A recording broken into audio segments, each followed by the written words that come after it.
Bonjour, il y a des mots dans la Bible qui peuvent paraître, assez déroutants. Mais dans cette petite analyse, on va voir comment ils peuvent en réalité cacher un message d'espoir, un message de libération. Alors on commence tout de suite avec une question un peu provocatrice. L'idée de la vengeance de Dieu. Ça fait un peu peur, non? On l'imagine souvent comme une sorte d'épouvantail, mais et si on se trompait? Et si on comprenait cette idée d'une manière complètement différente? Pour trouver une réponse, on va faire un petit voyage dans le temps.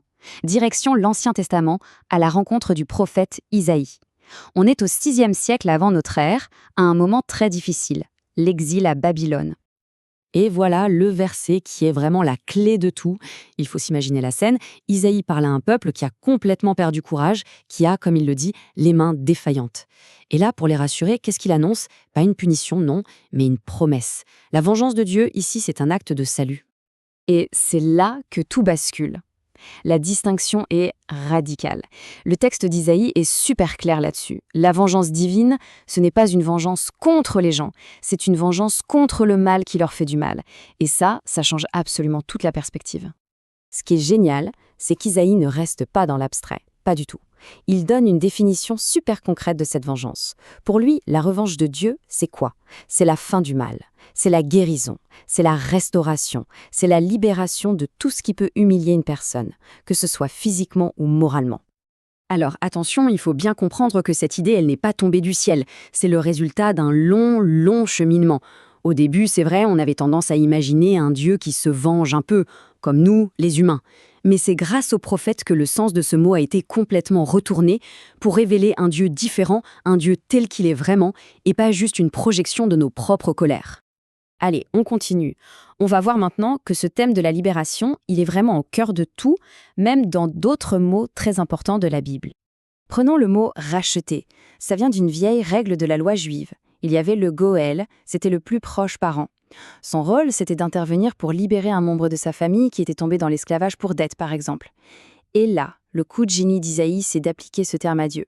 En gros, il nous dit « Dieu, c'est notre plus proche parent, notre Goël. Et son désir le plus profond, c'est de nous libérer de tout ce qui nous emprisonne. » Et même un mot qu'on connaît tous par cœur, « Alléluia », il cache cette même idée. Dans la tradition juive, ce n'est pas seulement un mot pour dire louange, c'est bien plus que ça. C'est le cri de joie de celui ou celle qui passe de la servitude à la liberté. C'est le cri du passage des ténèbres à la lumière. Bon, on a vu ce concept de vengeance, qui est en fait une libération dans l'Ancien Testament. Maintenant, on passe au Nouveau Testament. Parce que cette idée, elle va trouver son incarnation parfaite. On va voir comment Jésus illustre ça de façon assez incroyable. La scène qui suit est vraiment forte. Imaginez Jean-Baptiste, le grand prophète, celui qui a annoncé la venue du Messie. Il est en prison. Et il doute. Il entend parler de ce que fait Jésus. Et ça ne colle pas. Ça ne colle pas avec l'image qu'on se faisait d'un Messie puissant, d'un guerrier vengeur. Alors, du fond de sa cellule, il pose la question. Et la réponse de Jésus, elle est juste géniale. Il ne va pas dire « oui, c'est moi ». Il ne revendique aucun titre. Ni roi, ni prophète, rien de tout ça.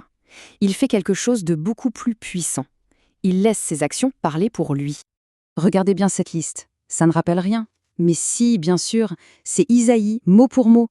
En fait, Jésus est en train de dire à Jean-Baptiste « Tu veux savoir qui je suis? Regarde ce que je fais. » Et compare avec la définition de la fameuse vengeance de Dieu que donnait Isaïe. La preuve, elle n'est pas dans les mots, elle est dans la libération qui est en train de se passer. Ok, donc cette libération totale est une promesse pour l'avenir. Mais en attendant, on fait quoi? Comment est-ce qu'on doit se comporter? Eh bien, la réponse se trouve dans une vertu qui n'est pas toujours très populaire, la patience. C'est la lettre de Jacques qui insiste beaucoup là-dessus. Elle nous dit que la foi, ce n'est pas juste s'asseoir et attendre passivement. Non, c'est une espérance active qui demande une vraie force, une endurance. Et pour qu'on comprenne bien, l'auteur nous donne 2 exemples super parlants. D'un côté, on a le cultivateur. Lui, il sait qu'il ne peut pas forcer la nature. Il sème, il prend soin et il attend avec patience et confiance que la terre donne son fruit. De l'autre côté, on a les prophètes. Eux, ils ont dû faire face à l'hostilité, aux critiques, mais ils ont tenu bon, ils ont enduré pour rester fidèles à leur mission. Et là, c'est le point le plus important. Cette patience dont on parle, ce n'est pas du tout de la résignation, le fait de baisser les bras. En fait, le mot grec qui est utilisé veut dire littéralement avoir le souffle long. C'est une image magnifique.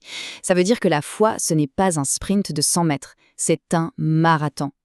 Une course de fond qui demande de l'entraînement et un cœur solide. Et on arrive maintenant à la conclusion. C'est le moment où toutes ces idées se rejoignent pour nous lancer un appel, un véritable appel à l'action. La Bible nous dit qu'on est créé à l'image de Dieu. C'est une phrase qu'on entend souvent. Mais après tout ce qu'on vient de voir, elle prend un sens très concret. Ça veut dire quoi, refléter Dieu? Eh bien, ça veut dire agir comme lui. Chaque fois qu'on défend l'opprimé, qu'on donne à manger à celui qui a faim, à ce moment-là, on devient l'image de ce Dieu dont la vengeance est de restaurer et de libérer. Pour finir, il y a une petite anecdote qui résume tout ça à la perfection. C'est l'histoire d'une personne qui, en découvrant le récit de la multiplication des pains, pose une question toute simple mais tellement profonde. Et c'est la réponse qu'elle a trouvée elle-même qui va être notre mot de la fin. Si la vengeance de Dieu, c'est de nourrir, de guérir, de libérer, alors la question, elle nous est retournée, à chacun d'entre nous. Est-ce qu'on participe aujourd'hui à cette grande œuvre de libération ?